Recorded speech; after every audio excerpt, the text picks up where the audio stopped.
Entonces tengo que tener cuidado, tengo que prepararme al máximo como si...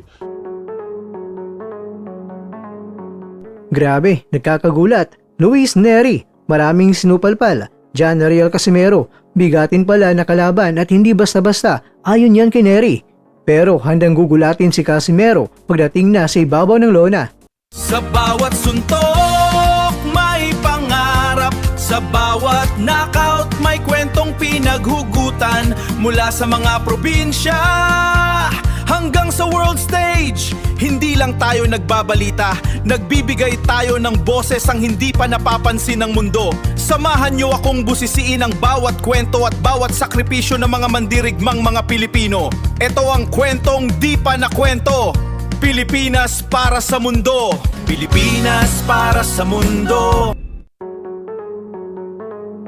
Matapos ang mahabang panahon ng espekulasyon, formal nang bumasag ng katahimikan ang dating world champion na si Luis Pantera Nery. Hinggil yan sa nalalapit niya na bakbakan laban sa Pinoy Pride na si John Ariel Cuadro Alas Casimero sa isang panayam na mabilis na kumalat sa social media. Diretsang sinagot ni Nery ang mga kritiko, partikular na ang ilang mga Pilipinong boxing fans na tila minamaliit ang kakayahan ni Casimero. Sa gitna ng mga pang-aasar na si Casimero ay wala na sa world rankings at ang mga huling na kalaban nito ay binansagan ng mga magtataho, magbubuti o mag-uuling. Isang kabaliktaran naman ang paglalarawan ang ibigay ng Meksikano. Para kay Nery, ang laban kay Casimero ay ang kanyang pinakamahalagang pagkakataon upang muling makatungtong sa sentro ng mundo ng boxing. Kakaiba ang naging pagkilala ni Nery sa kapasidad ni Cuadro Alas. Habang ang iba ay nakatingin sa edad na 37 anyos na si Casimero, mas nakikita ni Nery ang panganib na dala ng karanasan nito. Ayon kay Nery, si Casimero ay isang mahusay na boksingero, matapang, malakas, parang tipo ng kalaban na hindi humihinto sa paglusob. Hindi ko kayang ibaba ang aking depensa kahit isang sandali, ani ni Nery. Dagdag pa niya, malaking pagkakamali ang maliitin ng isang boksingero dahil lamang sa edad. Nilinaw ni Nery na ang pagharap kay Casimero ay malayo sa pagpagpalitan ng suntok sa isang walang karanasan na batang boksingero. Para sa kanya, si Casimero ay isang seasoned veteran na may malalim na baon ng karanasan. Kaya naman, ang kanyang preparasyon ay tinuturing niya na parang isang world title fight. Para kay Luis Nery, ang laban na ito ay personal at kritikal para sa kanyang karera. Aminado naman ang Mexican slugger na kailangan niya ang pangalan ni Casimero upang muling mapansin ng mga malalaking promoter sa buong mundo. Itinuturing niyang stepping stone o tungtungan ang laban nito upang makaakyat muli sa tuktok. Kapag nanalo ako rito, ang pagkakataon para sa isang world title ay nasa harap ko na, payag ni Nery.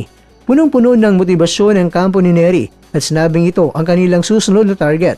Sa kabila ng mga naririnig na negatibong komento mula sa ibang fans, nananatiling mataas ang tingin ni Nery kay Casimero na isang karapat-dapat na katunggali na magdadala sa kanya sa pagbabalik sa titulong pandaigdig.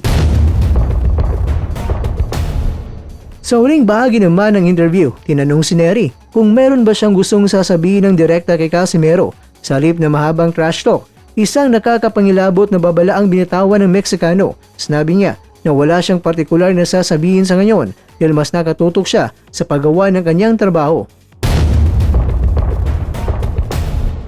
Mga kakwento, nanindigan si Nery na sa oras na magsimula ang bakbakan, ibubuhos niya ang lahat. Doon niya maintindihan ang aking lakas. Ang minsay ko ay ididiretso ko sa kanyang katawan. Saad ni Nery, tiniyak ng Pantera na mararamdaman ni Casimero ang bigat ng kanyang mga kamao sa unang pagkakataon. Sa uli, walang duda mga kwento ng laban na ito ay magiging isang all-out war na yayanig sa mundo ng boxing. Kung sina Casimero at Nery ay mga dating world champions na magkakasalpukan. Huwag niyong kalimutan mga kwento sa April 3 sa Japan. Ang dating mga world champions din ay maglalaban. Marlon Tapales kontra yan kay Yukinori Oguni. Sila po ang maglalaban. Pero kabayan, saan dyan ang mas excited ka na panoorin na laban? Lo voy a mirar cuando estemos arriba del ring. Prefiero no hablar y prefiero enfocarme.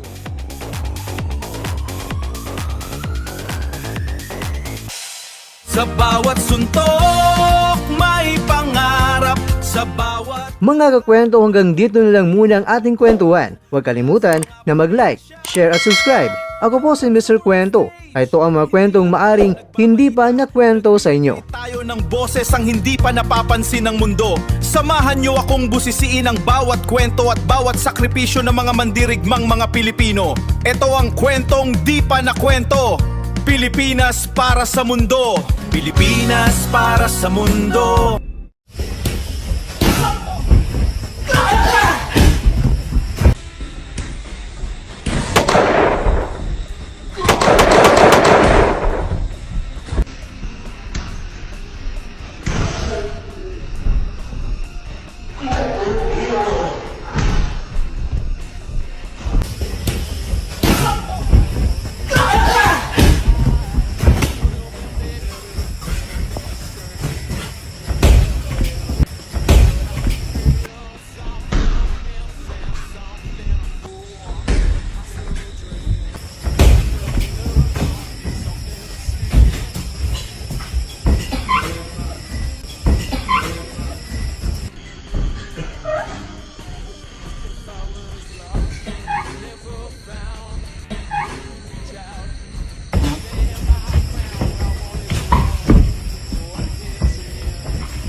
Ayaw di pag-ungot kay taas ka.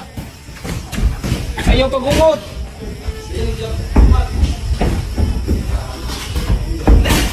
Dagan juga, dagan tuyok.